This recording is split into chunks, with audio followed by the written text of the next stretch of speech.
ஆற்றிய உரையின் தமிழாக்கத்தை இப்போது தங்கள் முன்னாலே நான் படிக்கின்றேன்.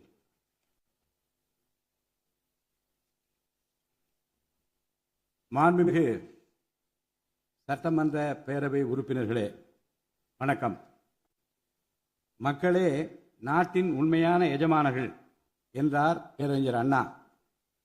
அண்மையில் நடந்து முடிந்த தமிழ்நாடு சட்டமன்ற தேர்தலில் தமிழ்நாட்டின் எஜமானர்களால் தேர்ந்தெடுக்கப்பட்டு 17வது தமிழ்நாடு சட்டமன்ற பேரவையின் முதல் கூட்டத்தொடரில் இங்கே அமர்ந்திருக்கும் சட்டமன்ற உறுப்பினர்களுக்கு எனது நல்வாழ்த்துக்களை முதற்கண் தெரிவித்துக் கொள்கிறேன். ஜனநாயகத்தின் இதயமாகவும் மூளையாகவும் திகழ்கின்ற வரலாற்று சிறப்புமிக்க இந்த மாமன்றத்தின் உறுப்பினராகிய தாங்கள் அனைவருக்கும் மக்களுக்கு தேவையானவற்றை விவாதித்து அதற்கு ஏற்ப சட்டங்களை இயற்றி மக்கள் நலனை காப்பீர்கள் என்று நான் உறுதியாக நம்புகிறேன்.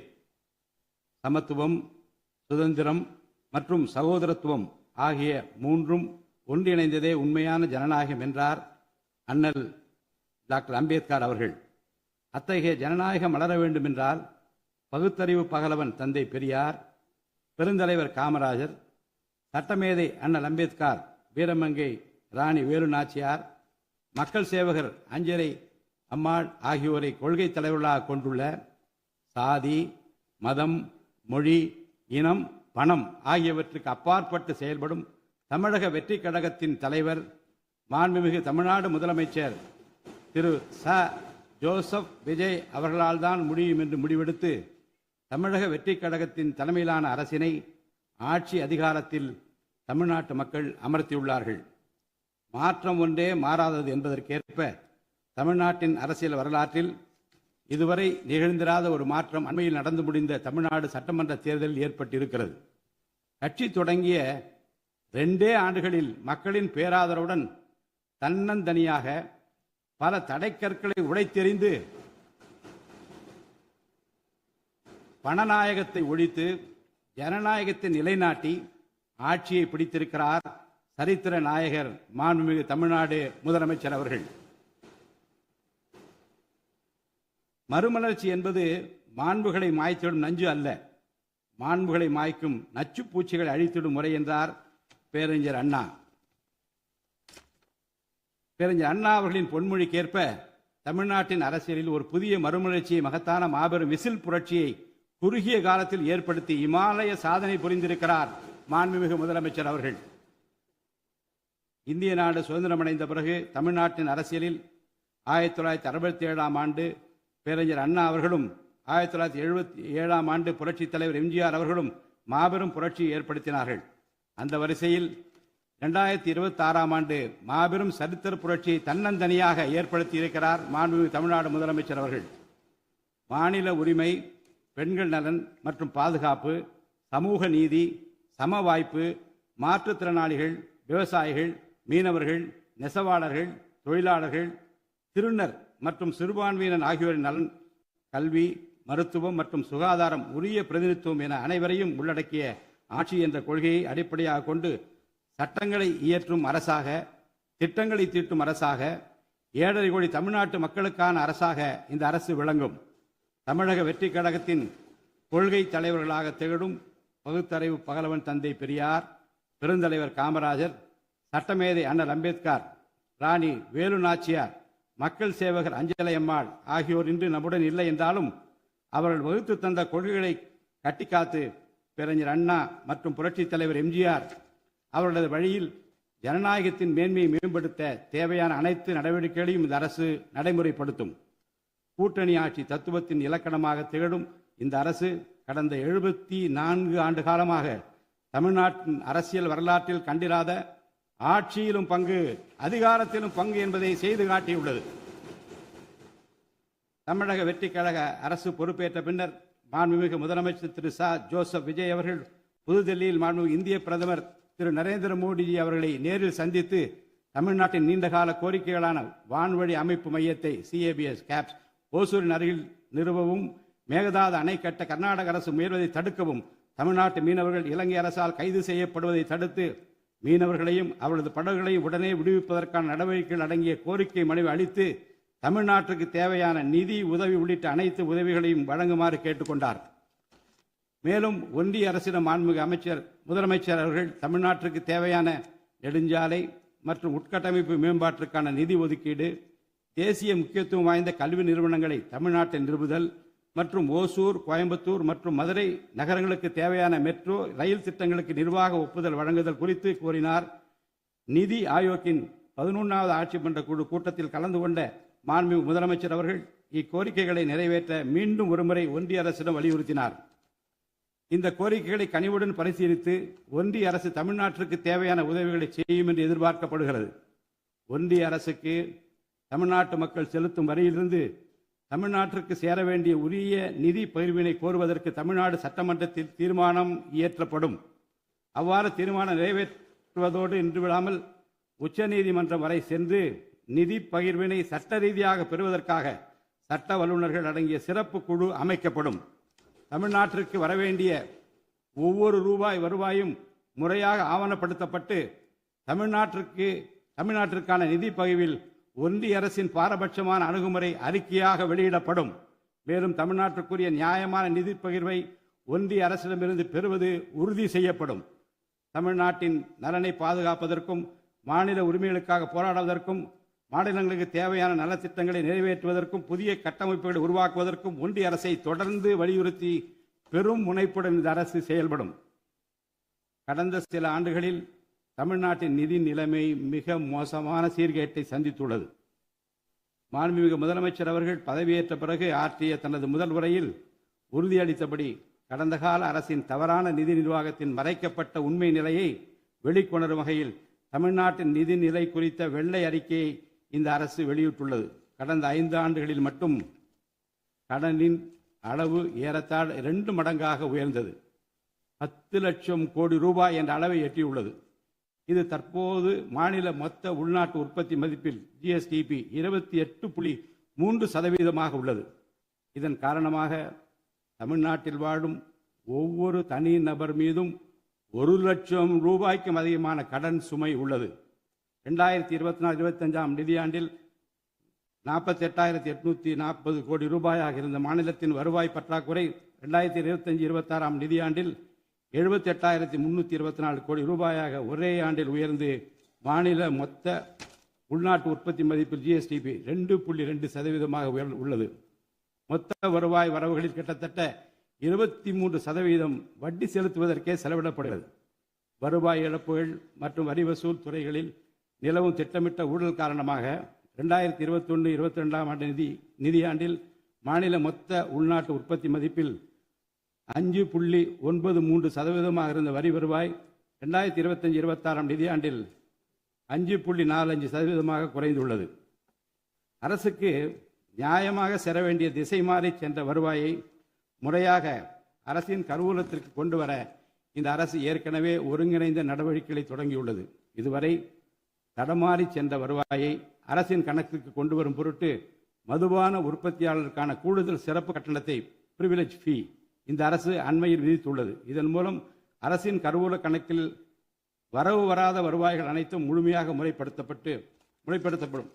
அரசின் அதிகாரப்பூர்வ கருவூல வருவாயாக நேரடியாக மாற்ற நடவடிக்கைகள் எடுக்கப்பட்டும் அரசிற்கு ஓர் ஆண்டிற்கு 1000 கோடி ரூபாய் வரை வரவு எதிர்பார்க்கப்படுகிறது. வருவாய் வரவுகளில் ஏற்படும் அனைத்து இழப்புகளையும் அதேபோல் அரசு பணிகள் மற்றும் இதர அரசு செலவினங்களில் ஏற்படும் இழப்புகளையும் தடுத்து நிதி நிலையை மீண்டும் சீரான பாதைக்கு கொண்டு வர இந்த அரசு அனைத்து நடவடிக்கைகளையும் மேற்கொண்டு வருகிறது. இதன் மூலம் தமிழ்நாட்டு மக்களுக்கு அளித்த வாக்குறுதிகளை இந்த அரசு முழுமையாக நிறைவேற்றும்.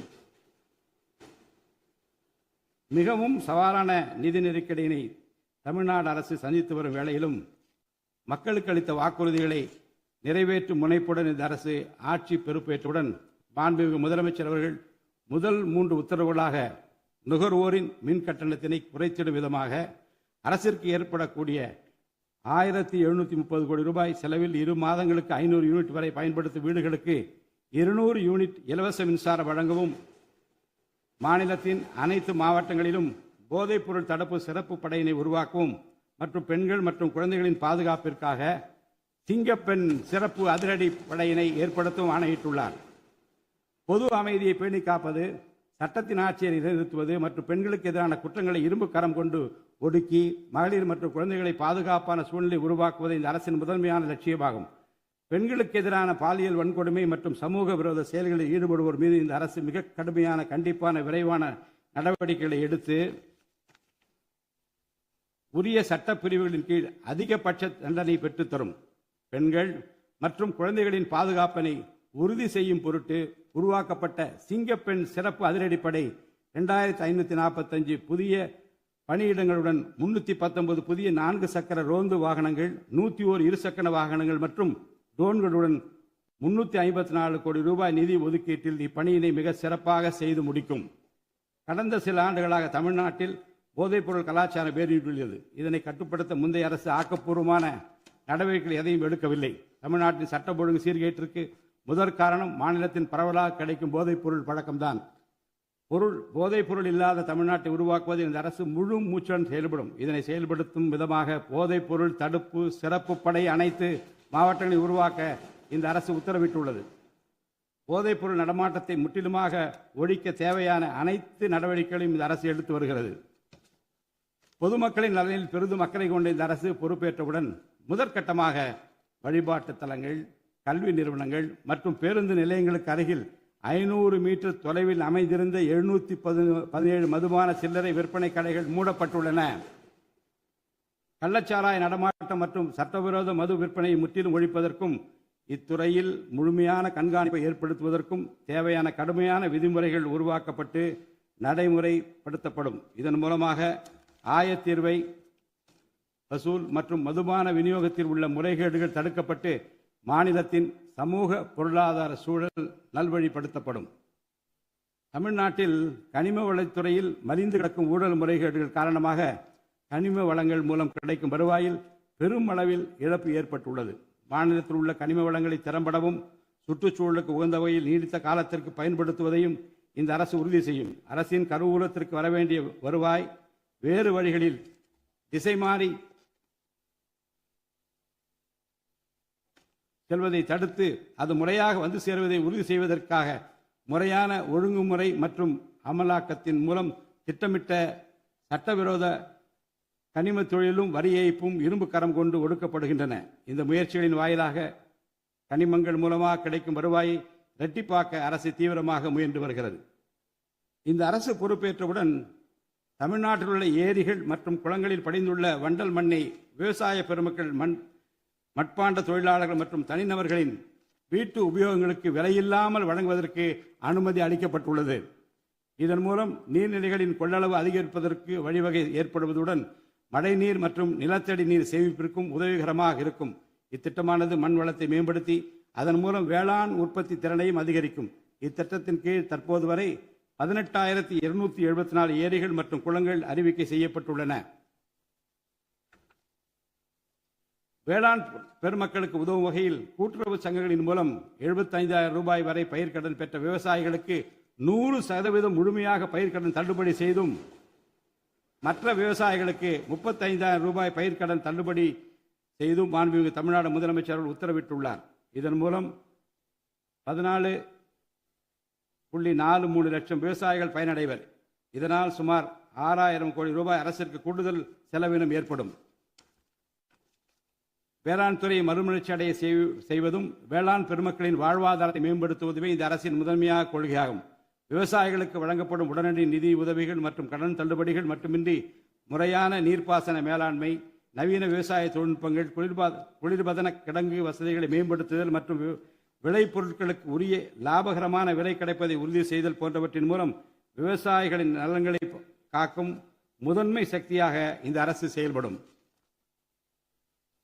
நிர்வாக அமைப்பில் மலிந்து கிடக்கும் ஊழலை வேரோடு அறுத்து நேர்மையான, வெளிப்படையான, தூய்மையான நிர்வாகத்தை மக்களுக்கு வழங்குவதில் இந்த அரசு உறுதியாக உள்ளது. இதற்கேற்ப அனைத்து துறை சார்ந்த கொள்முதல்கள் மற்றும் ஒப்பந்த புள்ளிகள் எவ்வித ஒளிவு மறைவுமின்றி கடுமையான கண்காணிப்பு வழிமுறைகளுக்கு உட்படுத்தப்படும். கடந்த காலங்களில் நிலவிய முறையற்ற நிதி பரிமாற்றங்களும் இடைத்தரகர்களின் தலையீடுகளும் முற்றிலுமாக ஒழிக்கப்படும். ஒவ்வொரு சமூகத்திற்கும் உரிய அளவிலான பிரதிநிதித்துவம் கிடைப்பதே உண்மையான சமூக நீதி என்பது இந்த அரசின் அடிப்படை கொள்கை. இந்த கொள்கை மற்றும் வாக்குறுதியை நிறைவேற்ற சாதிவாரி கணக்கெடுப்பினை மக்கள் தொகை கணக்கெடுப்புடன் இணைந்து விரைவாக முடிக்க நாம் ஒன்றிய அரசினை வலியுறுத்துவோம்.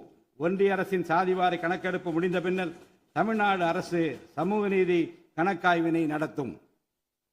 1968 ஆண்டில் பேரறிஞர் அண்ணா அவர்கள் முதலமைச்சராக இருந்தபோது மும்மொழி கொள்கை நீக்கப்பட வேண்டும், தமிழ் மற்றும் ஆங்கிலம் ஆகிய இருமொழிகள் மட்டுமே பயிற்றுவிக்கப்பட வேண்டும் என்ற தீர்மானம் தமிழ்நாடு சட்டமன்ற பேரவையில் நிறைவேற்றப்பட்டது.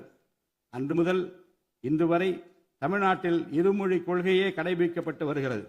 இருமொழி கொள்கை என்பது தமிழ்நாட்டு மக்களால் ஏற்றுக்கொள்ளப்பட்ட ஒன்று என்ற சூழ்நிலையில் அதனையே இந்த அரசு தொடர்ந்து கடைபிடிக்கும்.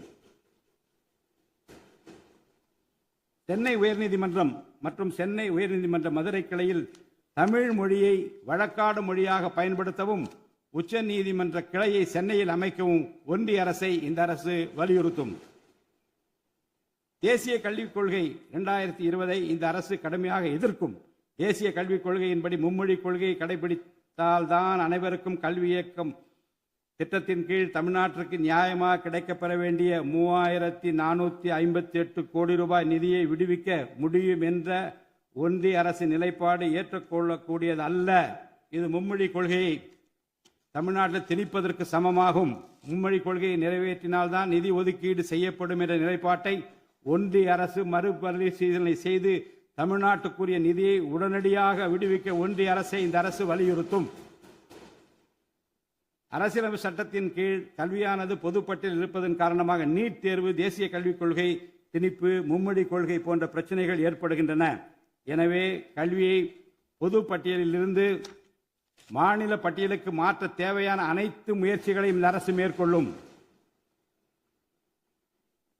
உண்மையான கல்வி சீர்திருத்தம் என்பது கல்வி நிறுவனங்களின் தரத்தையும் அதன் கற்பித்தல் திறனையும் உயர்த்துவதிலே அடங்கியுள்ளது.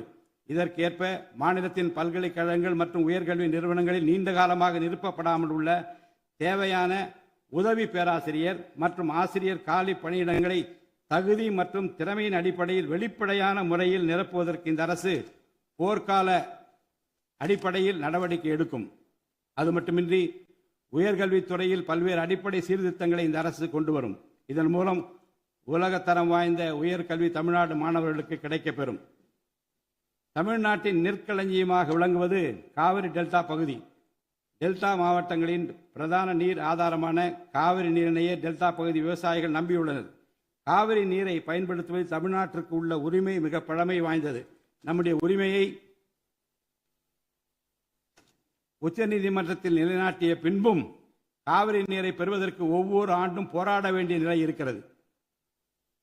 உரிய நீருக்கு பதிலாக உபரி நீர்தான் தமிழ்நாட்டிற்கு கர்நாடக அரசால் வழங்கப்படுகிறது. இந்த நிலையில் மேகதாது திட்டத்தை செயல்படுத்த கர்நாடக அரசு முயன்று வருகிறது. இந்த திட்டம் செயல்படுத்தப்பட்டால் விவசாயிகளின் வாழ்வாதாரம் பாதிக்கப்படுவதுடன் வேளாண் உற்பத்தியும் கடுமையாக பாதிப்படையும். இதனை தடுத்து நிறுத்தவும் தமிழ்நாட்டிற்கு நீரை உரிய காலத்தில் பெற்றுத்தரவும் தேவையான சட்ட நடவடிக்கைகளை இந்த அரசு எடுத்து வருகிறது. தமிழ்நாட்டு மீனவர்கள் தங்களின் வாழ்வாதாரம் மற்றும் பொருளாதார பாதுகாப்பை பாதிக்கும் பல்வேறு சவால்களை தொடர்ந்து எதிர்கொண்டு வருகின்றனர். பருவமழை, புயல் மற்றும் பிற இயற்கை பேரிடர்களால் ஏற்படும் பாதிப்புகளுக்கு அப்பாற்பட்டு பாக் வளைகுடா பகுதியில் தங்களின் பாரம்பரிய மீன்பிடி பகுதிகளில் மீன்பிடி தொழிலில் ஈடுபடும் மீனவர்கள் அடிக்கடி கடுமையான துன்பங்களை அனுபவித்து வருகின்றனர். அவர்கள் இலங்கை கடற்படை அதிகாரிகளால் கைது செய்யப்படுவதும் அவருடைய மீன்பிடி படகுகள் பறிமுதல் செய்யப்பட்டு நீண்ட காலம் பிடித்து வைக்கப்படுவதும் கணிசமான அளவில் அபராதங்கள் விதிக்கப்படுவதும் தொடர்ந்து நடைபெற்று வருகின்றன. இந்த நீண்டகால பிரச்சினைக்கு தீர்வு காண ஒன்றிய அரசு தொடர்ந்து வலியுறுத்தும். அதே நேரத்தில் மீனவர்களின் வாழ்வாதாரத்தையும் பொருளாதார நிலைத்தன்மையையும் வலுப்படுத்தும் பல்வேறு நடவடிக்கைகளையும் மேற்கொள்ளும். காலநிலை மாற்றத்தினை எதிர்கொள்வதிலும் தமிழ்நாட்டின் வனப்பரப்பு மற்றும் பசுமை பரப்பினை உயர்த்துவதிலும் சதுப்பு நில காடுகள், ஈரநிலங்கள், கடலோர பகுதிகள் என அனைத்து வகையான சூழலியல் முக்கியத்துவம் வாய்ந்த நிலப்பரப்புகளை பாதுகாப்பதிலும் இந்த அரசு உறுதியாக செயல்படும். நிலத்தடி நீர்மட்டத்தை உயர்த்தவும் மழை காலங்களில் வரும் நீரை சேமிக்கவும் ஏதுவாக ஏரிகள் மற்றும் குளங்கள் பராமரிப்பு திட்டம் ஒவ்வொரு ஆண்டும் செயல்படுத்தப்படும். மேலும் கடலுக்கு செல்கின்ற நீரை தடுக்கும் வகையிலும் மழை நீரினை சேமிக்கும் வகையிலும் தேவையான இடங்களில் தடுப்பணைகள் கட்ட நடவடிக்கைகள் மேற்கொள்ளப்படும். தென் மாவட்ட மக்களின் உயிர் நாடியாக விளங்குவது முல்லை பெரியாறு அணையாகும். முல்லை பெரியாறு அணை நீர்மட்டத்தை 142 அடி வரை உயர்த்திக் கொள்ள உச்சநீதிமன்றம் 2014ஆம் ஆண்டு ஆணையிட்டதோடு அணையை வலுப்படுத்திய பின் அணையின் நீர்மட்டத்தை 152 அடி வரை உயர்த்திக் கொள்ளலாம் என்றும் அறிவுறுத்தியிருக்கிறது. ஆனால் அணையை வலுப்படுத்தும் பணிகளை மேற்கொள்ள தொடர்ந்து அனுமதி மறுத்து வரும் கேரள அரசானது அதற்கு மாறாக புதிய அணையை கட்ட வேண்டும் என்ற கோரிக்கையை தொடர்ந்து வலியுறுத்தி வருகிறது. கேரள அரசின் புதிய அணை கட்டும் முயற்சியை தடுக்கவும், முல்லை பெரியார் அணைப்பகுதியில் பழுதுபார்க்கும் பணிகளை மேற்கொள்ளவும், அணையின் நீர்மட்டத்தினை உயர்த்தவும் உறுதியான நடவடிக்கைகளை இந்த அரசு எடுக்கும். நதிநீர் இணைப்பு திட்டத்தை செயல்படுத்தும் விதமாக முதற்கட்டமாக தமிழ்நாட்டில் உள்ள நதிகளை இணைக்கவும், அதனைத் தொடர்ந்து ஒன்றிய அரசிடம் வலியுறுத்தி தென் மாநிலங்களில் உள்ள நதிகளை இணைக்கவும் இந்த அரசு தீவிரமாக முயற்சி மேற்கொள்ளும். கீழடி, ஆதிச்சநல்லூர், கொடுமணல், மயிலாடும்பாறை, சிவகலை, அழகன்குளம், அரிக்கமேடு, சல்வன்குப்பம் மற்றும் பூம்புகார் ஆகிய தலங்களில் தொடர்ந்து தொல்லியல் துறை ஆராய்ச்சி மேற்கொள்ளவும், கீழடி, ஆதிச்சநல்லூர் ஆகிய இரு தலங்களுக்கு யுனெஸ்கோவின் உலக பாரம்பரிய சின்னம் என்ற அங்கீகாரத்தை கிடைக்கவும், இத்தலங்களுக்கு பள்ளி மாணவர்களை கல்வி சுற்றுலா அழைத்துச் செல்லவும் இந்த அரசு வழிவகை செய்யும். மேலும் ஆதிச்சநல்லூர், கொடுமணல், கங்கை கொண்ட சோழபுரம் ஆகிய பண்பாட்டு தலங்களில் மிக மெய்மை மற்றும் மெய்நிகர் தோற்றம், ஆக்மெண்டட் ரியாலிட்டி, வர்ச்சுவல் ரியாலிட்டி ஆகிய தொழில்நுட்பங்களின் மூலம் சுற்றுலா பயணிகளுக்கு தமிழர் நாகரிகம் மீட்டுருவாக்கம் செய்யப்பட்டு அதன் அனுபவம் வழங்கப்படும். இவற்றுடன் இணைந்து மாநிலத்தின் இயற்கை வளங்களையும் சுற்றுச்சூழல் சமநிலையையும் பேணிக்காக்கும் வகையில் ஒரு விரிவான நிலையான சுற்றுலா கொள்கை, சஸ்டைனபிள் டூரிசம் பாலிசி வகுக்கப்படும். சுற்றுச்சூழல் பாதுகாப்போடு உட்கமைப்பை மேம்படுத்தி தமிழ்நாட்டை உலகளாவிய பாரம்பரிய மற்றும் சூழல்சார் சுற்றுலா தலமாக இந்த அரசு மாற்றும். வரும் 2036ஆம் ஆண்டிற்குள் தமிழ்நாட்டை $15 டிரில்லியன் பொருளாதாரம் கொண்ட மாநிலமாக உருவாக்கிட வேண்டும் என்ற முதலமைச்சர் அவர்களின் இலக்குடன் தொழில்கள் வளர வேண்டும், தொழிலாளர்கள் வாழ வேண்டும் என்ற கொள்கையில் இந்த அரசு உறுதியாக உள்ளது. தமிழ்நாட்டில் தொழில் வளர்ச்சியை மேம்படுத்தும் வகையில் தொழில் நிறுவனங்கள் தொடங்குவதற்கான நடைமுறைகள் எளிமைப்படுத்தப்படும். இதன்படி குறு, சிறு மற்றும் நடுத்தர தொழில்கள் தொடங்க தேவையான அனுமதியினை ஒற்றை சாளர முறையில் விரைவாக வழங்குவதற்கான நடவடிக்கைகளை இந்த அரசு எடுக்கும். இதன் மூலம் தமிழ்நாடு தொழில் வளர்ச்சி அடைவதோடு லட்சக்கணக்கான வேலை வாய்ப்புகளும் உருவாக்கப்படும். மாநிலத்தின் பொருளாதார நிலைத்தன்மையையும் தொழில்துறை வளர்ச்சியையும் ஊக்குவிக்கும் நோக்குடன் முந்தைய தொழில் கொள்கைகளின் தொடர்ச்சியை பேணுவதோடு தற்கால மற்றும் வருங்கால தேவைகளை கருத்தில் கொண்டு ஒரு புதிய தொழில் கொள்கையை இந்த அரசு வகுத்து உள்நாட்டு மற்றும் உலகளாவிய நிறுவனங்கள் தமிழ்நாட்டில் தங்களது முதலீடுகளை மேற்கொள்வதற்கான சிறப்பு ஊக்கத்தொகை திட்டங்களை இந்த அரசு செயல்படுத்தும்.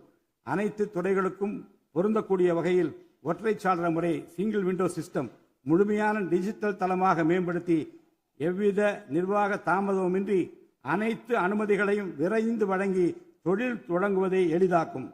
ஈஸ் ஆஃப் டூயிங் பிசினஸ் சூழலை இந்த அரசு மேம்படுத்தும். பன்னாட்டு நிறுவனங்களின் முதலீடுகளை ஈர்க்கும் வகையில் தமிழ்நாடு முதலீட்டாளர் ஊக்குவிப்பு ஆணையம் ஒன்று தலைமைச் செயலாளர் தலைமையில் ஏற்படுத்தப்படும். இந்த ஆணையத்தின் மூலம் 200 கோடி ரூபாய்க்கும் அதிகமாக முதலீடு செய்யும் நிறுவனங்கள் அல்லது 5000 பேருக்கு வேலைவாய்ப்பு வழங்கும் நிறுவனங்களுக்கு விரைந்து தொழில் தொடங்க அனுமதி அளிக்க நடவடிக்கை எடுக்கப்படும். வறுமையில்லா தமிழ்நாட்டை உருவாக்குவது இந்த அரசின் முதன்மையான குறிக்கோள். வறுமையை முற்றிலும் ஒழிக்கும் வகையில் தமிழ்நாட்டில் உள்ள ஏழை குடும்பங்கள் கண்டறியப்பட்டு அவர்களுக்கு அரசின் நலத்திட்டங்கள் சென்றடைவதை உறுதி செய்வதுடன் அவர்களின் வாழ்வாதாரத்தை மேம்படுத்தவும் அவர்கள் சுய தொழில் செய்வதற்கான வாய்ப்புகளையும் வசதிகளையும் இந்த அரசு ஏற்படுத்தி தரும். இந்தியாவில் நகரமயமாதல் முன்னோடிய மாநிலமாக தமிழ்நாடு விளங்குகிறது. வரும் 2031ஆம் ஆண்டிற்குள் நகர்ப்புற சிறப்பிற்கான இந்தியாவின் முன்மாதிரி மாநிலமாக தமிழ்நாடு திகழும். தமிழ்நாட்டில் உள்ள ஒவ்வொரு மாநகராட்சி, நகராட்சி மற்றும் பேரூராட்சியும் தங்களது குடிமக்களுக்கு உயர்தர வாழ்க்கையை உறுதி செய்யும் வகையில் தூய்மையான குடிநீர் விநியோகம், நவீன நகர்ப்புற கட்டமைப்பு, பசுமையான மற்றும் தூய்மையான சூழல், டிஜிட்டல் நிர்வாகம் மற்றும் நிலையான பொருளாதார வாய்ப்புகளை அடுத்த 5 ஆண்டுகளில் வழங்கும். அரசு துறைகளில் உள்ள காலி பணியிடங்களை நிரப்ப குறித்த நேரத்தில் எவ்வித ஒளிவு மறைவுமின்றி தேர்வாணையங்கள் மூலம் தேர்வுகள் நடத்தப்பட்டு முறைப்படி காலி பணியிடங்கள் நிரப்பப்படும். இதன் மூலம் ஆயிரக்கணக்கான இளைஞர்களின் அரசு பணி கனவு மெய்ப்படும். செயற்கை நுண்ணறிவிற்கு தனி கவனம் செலுத்த வேண்டியதன் அவசியத்தை கருத்தில் கொண்டு இந்த அரசு தகவல் தொழில்நுட்பவியல் மற்றும் டிஜிட்டல் சேவைகள் துறையின் வரம்பை செயற்கை நுண்ணறிவையும் உள்ளடக்கும் வகையில் விரிவுபடுத்தியுள்ளது. அரசு துறைகளின் செயல்திறனை மேம்படுத்தவும் பொதுமக்களுக்கு சிறந்த மின் ஆளுமை கவர்னன்ஸ் சேவைகளை வழங்கவும் இத்துறை செயற்கை நுண்ணறிவு கருவிகளை பயன்படுத்த துணை புரியும். தமிழ்நாடு அரசு சமூக நீதியை காப்பதில் உறுதியுடன் இருந்து தமிழ்நாட்டின் 69% இடஒதுக்கீட்டை பாதுகாப்பதற்கான அனைத்து முயற்சிகளை மேற்கொண்டு வருகிறது. மேலும் சிறுபான்மையினரின் அரணாக திகழும் அரசு சிறுபான்மையினரின் முன்னேற்றத்திற்கும் அவர்களின் உரிமைகளை நிலைநாட்டவும் என்றும் உறுதுணையாக இருக்கும். இந்த அரசு ஒரு உண்மையான மதசார்பற்ற சமூக நீதி அரசாக திகழும் என்பதில் எனக்கு ஐயமில்லை. ஆதி திராவிடர் மற்றும் பழங்குடியினருக்கான உயர்தர பள்ளிக்கல்வி, உலகின் தலைசிறந்த பல்கலைக்கழகங்கள் உயர்கல்வி, வேலைவாய்ப்பு மற்றும் சுய தொழில் வாய்ப்புகள், வீடு மற்றும் உட்கட்டமைப்பு வசதிகள், திறன் மேம்பாடு, பொருளாதார மற்றும் வாழ்வாதார மேம்பாடு என அனைத்து வகையிலும் ஆதி திராவிடர் மற்றும் பழங்குடியின மக்களின் சமூக நீதியினை நிலைநாட்டும் அரசாக இந்த அரசு திகழும். மாற்றுத்திறனாளிகளின் நலனை பேணி பாதுகாக்க இந்த அரசு உறுதி பூண்டுள்ளது. மாற்றுத்திறனாளிகளின் உரிமைகள், சமத்துவம் மற்றும் சமூக பாதுகாப்பினை உறுதி செய்யும் முன்னணி மாநிலமாக தமிழ்நாடு அரசு திகழும். டிஜிட்டல் மற்றும் உட்கட்டமைப்பில் மாற்றுத்திறனாளிகளுக்கு சமமான அணுகல் வசதி ஏற்படுத்தி கொடுப்பது மட்டுமல்லாமல் சமூகத்தில் அவர்களின் முன்னேற்றத்திற்கு சிறப்பு கவனம் அளிக்கப்படும். மாற்றுத்திறனாளிக்கான 4% இடஒதுக்கீட்டு முறையாக நடைமுறைப்படுத்தவும் இந்த அரசு நடவடிக்கை எடுக்கும். எதிர்கால ஒலிம்பிக் வெற்றியாளர்களை உருவாக்கவும் தமிழ்நாட்டை இந்தியாவின் முன்னணி விளையாட்டு ஆற்றல் மையமாக நிலைநிறுத்துவதையும் நோக்கமாக கொண்டு ஒலிம்பிக் உயர் திறன் மையங்கள் ஒலிம்பிக் சென்டர்ஸ் ஆஃப் எக்ஸலன்ஸ் அமைக்க இந்த அரசால் நடவடிக்கை மேற்கொள்ளப்படும். இம்மையங்கள் உலக தரத்திலான பயிற்சி, உட்கட்டமைப்பு, உயர்தர பயிற்சி, நவீன விளையாட்டு, அறிவியல் வசதிகள், செயல்திறன் பகுப்பாய்வு மற்றும் முழுமையான விளையாட்டு மேம்பாட்டு சேவைகள் வழங்கும். திருநர் கண்ணியத்துடன் வாழ வழி செய்யும் விதமாக அவர்களுக்கு திறன் மேம்பாட்டு பயிற்சி வழங்கவும், சுய உதவி குழுக்கள் அமைத்திடவும், வாழ்வாதார வாய்ப்புகள் மற்றும் வேலை வாய்ப்பு பெற்றிட துணை புரிந்தும் வீட்டு வசதிகளை உருவாக்கிடவும் இந்த அரசு உறுதுணையாக இருக்கும். நமது வரலாற்று சிறப்புமிக்க ஆன்மீக கோயில்களின் நிர்வாகத்தை மேம்படுத்தும் வகையில் இந்து சமய அறநிலையத்துறையில் கட்டமைப்பு சீர்திருத்தங்களை இந்த அரசு மேற்கொள்ளும். கோயில் சொத்துக்கள், நிலங்கள் மற்றும் அறக்கட்டளை வருவாய்கள் அனைத்தையும் முழுமையாக தணிக்கை ஆடிட் செய்வதற்கும் கணக்குகளை வெளிப்படையாகவும் கணினிமயமாகவும் கொண்டு வருவதற்கும் நடவடிக்கை எடுக்கப்படும். முந்தைய காலங்களில் நிலவி வந்த நிர்வாக முறைகேடுகள் முற்றிலும் களையப்பட்டு கோயில்களில் அசையும் மற்றும் அசையா சொத்துக்கள் அனைத்தும் அதன் புனிதமான நோக்கங்களுக்காக மட்டுமே பயன்படுத்தப்படும் இந்த அரசால் உறுதி செய்யப்படும். அரசின் நலத்திட்டங்களை மக்களிடம் எடுத்துச் செல்வதில் முக்கிய பங்கு வகிப்பவர்கள் அரசு ஊழியர்கள். இளைய சமுதாயத்தை நல்வழிப்படுத்துவதில் முக்கிய பங்கு வகிப்பவர்கள் ஆசிரியர்கள். அரசு ஊழியர்கள், ஆசிரியர்கள் மற்றும் ஓய்வூதியதாரர்களின் நலன்களை தொடர்ந்து பாதுகாக்கப்படும். அவர்களுக்கான மருத்துவ காப்பீட்டு திட்டங்கள் மேலும் செம்மைப்படுத்தப்படும். தமிழ்நாட்டின் வளர்ச்சியினை மேலும் ஊக்குவித்துவிடவும், மக்களின் வாழ்வாதாரத்தினை மேம்படுத்திடவும் அனைத்து துறைகளையும் உள்ளடக்கிய வெற்றி தமிழகம் தொலைநோக்கு திட்டங்கள் அடுத்த 5 ஆண்டுகளில் இவ்வரசு செயல்படுத்தும். தமிழ் அடையாளம் மற்றும் பெருமை, கண்ணியமான வாழ்வு மற்றும் சமூக பாதுகாப்பு, மகளிர் நலன், இளைஞர் நலன், விவசாயிகள், விவசாய கூலி தொழிலாளர்கள் மற்றும் மீனவர் நலன், உலகத்தரம் வாய்ந்த கல்வி, வளமான தமிழ்நாடு, சிறந்த மருத்துவம் மற்றும் சுற்றுச்சூழல், உலகத்தரமான கட்டமைப்பு மற்றும் மக்கள் நல அரசு, நேர்மையான மற்றும் வெளிப்படையான நிர்வாகம் என 10 தூண்களை உள்ளடக்கிய வளர்ச்சி பாதையாக இது இருக்கும். எத்தனை தடைகள் வந்தாலும் அனைத்தையும் தகர்த்தெறிந்து ஊழலற்ற நேர்மையான நிர்வாகத்தை தந்து அதன் மூலம் பொருளாதார மறுமலர்ச்சியை ஏற்படுத்திட இந்த அரசு உறுதி பூண்டுள்ளது. அரசின் நலத்திட்டங்கள் அனைத்து பிரிவினரையும் சென்றடைய இந்த அரசு செயலாற்றும். இந்த அரசால் அறிவிக்கப்பட்ட வாக்குறுதிகள் அனைத்தும் மாநிலத்தின் நிதி நிலையை சீரமைத்து வருங்காலங்களில் ஒவ்வொன்றாக நிறைவேற்றப்படும். தமிழ்நாட்டு மக்கள் மிகுந்த எதிர்பார்ப்புக்கிடையில் படைபலம், பணபலம், அதிகார பலத்தை மீறி மாண்புமிகு முதலமைச்சர் திரு ஜோசப் விஜய் அவர்களின் தலைமையிலான இந்த அரசை தேர்ந்தெடுத்திருக்கிறார்கள். இம்மக்களின் எதிர்பார்ப்புகளை நிறைவேற்ற வேண்டியது இந்த அரசின் கடமை. இந்த கடமையை நிறைவேற்ற சட்டமன்ற உறுப்பினராகிய நீங்கள் எல்லாம் இந்த அரசுக்கு ஒத்துழைப்பு அளிப்பீர்கள் என்று நம்புகிறேன். இந்த மாமன்றத்தில் நடைபெறும் விவாதங்களில் கலந்து கொண்டு அரசுக்கு ஆக்கப்பூர்வமான ஆலோசனைகளை வழங்குவீர்கள் என்பது எனக்கு ஐயமில்லை. பிறப்புக்கும் எல்லா உயிர்க்கும் என்ற வள்ளுவரின் வாக்கிற்கு ஏற்றார் போல அனைவருக்குமான அரசாக, மக்களுக்கான அரசாக, வெறுப்பு வெறுப்பின்றி நேர்மையாக, வெளிப்படையாக, ஒளிவு மறைவின்றி இந்த அரசு செயல்படும். தமிழ்நாட்டை இந்தியாவிலேயே தலைசிறந்த மாநிலமாக உருவாக்கி காட்டுவோம். மற்ற மாநிலங்களுக்கு முன்மாதிரியாக தமிழ்நாடு விளங்க பாடுபடுவோம். அரசின் இந்த முயற்சிக்கு சட்டமன்ற உறுப்பினர்கள் அனைவரும் முழு ஒத்துழைப்பு நல்க வேண்டும் என்று கேட்டு எனது உரையை நிறைவு செய்கிறேன். நன்றி, வணக்கம்.